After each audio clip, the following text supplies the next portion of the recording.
what was the latest law that passed about in Virginia?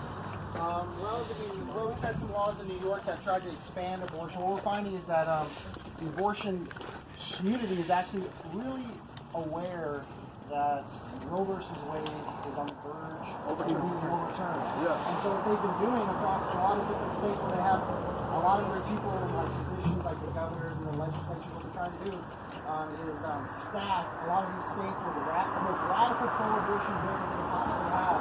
And because once Roe versus Wade is overturned, then basically it goes to every single state. Yeah. And so that's where some of these states are trying to hedge their bets. Now we have states like Arkansas. Their governor passed a bill that says that when Roe versus Wade is overturned, then abortion is a felony. We had Alabama. Their governor passed a bill that basically virtually banned all abortion in the state. Now the reason why we didn't have Roe versus Wade overturned is because even though Alabama passed that law, judges enjoy it from being enforced. And so that's what we're having. All kinds of states are passing great pro-life bills. Federal law. And then some judges, radical activist judges, are coming in and basically keeping those laws from being enforced, which is actually what we have in New Mexico. So people don't realize when in the legislative session, when the legislators stand up there and say, I said an oath to the Constitution. I love to support pro-life legislation, but I swore an oath, and the federal government allows abortion. Nothing I can do. Well, what happens with these state representatives? They don't just put their hand on the Bible, swearing an oath to our Constitution. They also put their hand on the Bible and swear an oath to our state. And actually, according to New Mexico law, currently, since 1969, abortion has been a fourth-degree felony. It just hasn't been enforced. Murder. So, according to New Mexico law today, abortion is a fourth-degree felony. Wow. So as these legislatures, so there's a lot of deception going on. If these legislators swore an oath and put their hand on the Bible to defend and support the laws of the state of New Mexico, then abortion would not be happening in our state. And so that's where some states like New York, Virginia, a lot of different states are trying to hedge their bets and push radical pro-abortion bills. The unfortunate thing right now in New Mexico is that we can't get any more extreme. We're as extreme as it gets. In fact, states like New York are trying to basically come up to par. So when we say that New Mexico is like the late-term abortion capital of the world, that embarrasses states like New York, who that's what they want. Like, man, we want to be the most radical pro-abortion state. See? And the thing about it is that's what they're doing. They're trying to increase abortion in some of these states. But the beautiful thing about New Mexico and our God is that while New Mexico currently is the late-term abortion capital of the world, we also have the most restrictive laws on the books. And only a handful of states actually have it on record that abortion is a felony. So if Roe versus Wade was overturned today, New Mexico would be abortion free. It would go from being the late-term abortion capital of the world to abortion free. Just like that. That's why when I went to Washington, D.C., we're trying to really push the Trump administration to pass. We really feel with all these judges, and President Trump is doing a lot. One of the most important things that he's doing, seeing that he understands that all these radical activist judges are enjoining laws. You see, he has appointed more judges during his time as president than any president before him. The thing about it is that a lot happens over the past several years where they just stacked the deck with all kinds of local, state judges that are radically pro-abortion, not just radically pro-abortion, radically leftist. So Trump has gone in and kind of appointed a lot of great ones. So at the same time, we're also encouraging him because a lot of these states are doing that. They're enjoying laws. So what we're saying is that there's a constitutional crisis taking place. How is it that Alabama can put a law in the books that says that abortionists should be going to jail if they kill babies? And it's a life sentence. I mean, in Alabama, if an abortionist commits an abortion, it's life in prison for them. So it's the highest law. It's the highest. And a lot of times they don't do that for the women. They understand right now currently, that abortion is really. But once that judge gets that old judge that's almost going to kick the bucket, once she's out, Trump gets 5-4, right? That's right. Yeah. And that's why the Senate. Ruth. The Senate in 2020 is so important. Go away, Ruth. When we get back to Praise the Lord Center, we're going to have a table for voter registration. The problem in New Mexico is that we have, not that we're partisan, but when you look at the platforms of some of the parties, so the Republican Party is really running on a pro-life platform. And last election season in New Mexico, all the Republican candidates all supported life. When you watch the legislative session that just took place, every single Republican on record voted for life. Now, we had some Democrats vote with us, Catholic Democrats vote with us to stop some legislation. But right now, the platform of the Democratic Party is radically pro-abortion. Okay, so the problem in New Mexico is that we have more Democrats registered to vote than Republicans. So that's sometimes so basically what we got to do is either get a lot of people to register to vote and vote how you want to, vote your values, vote your faith, register your values, register your faith, but then also get out to the polls and vote on election day. Because we have some pretty good candidates that are going to throw their hat in the race. We also have some pretty bad, like Deb Haaland right now is making a lot of national records. Like, and, a lot of times they see us out here and they want to say, those are violent protesters. We're like, no, we're not. This is peaceful. This is Americana in its, this is the beauty of America right here. Now, Antifa, wearing masks, none of us are wearing masks, shooting clubs and bats and mace and rods and hammers. Deb Haaland said that she supports those peaceful protesters. Yes. She called them peaceful protesters.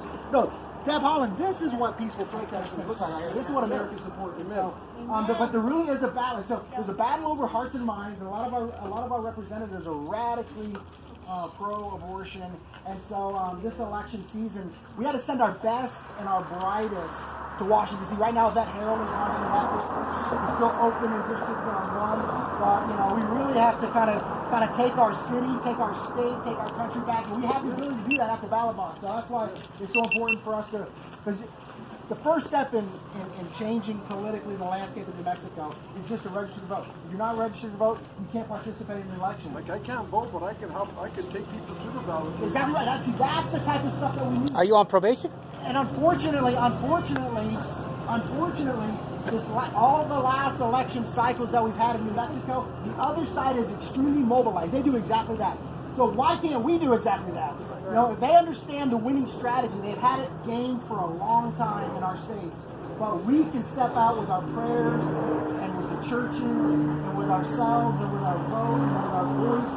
And we can really turn this city, this state, and this world for Christ. And really, look at this. When we talk about Albuquerque is ground zero, not just in our state for late-term abortion, not just in our country for late-term abortion, but in this entire world. Right. People are coming here. So that's what we're talking about. We can literally transform and redeem this city, this state, and this country, and the world by just how we respond with our faith and with our passion, with our votes, and supporting good candidates.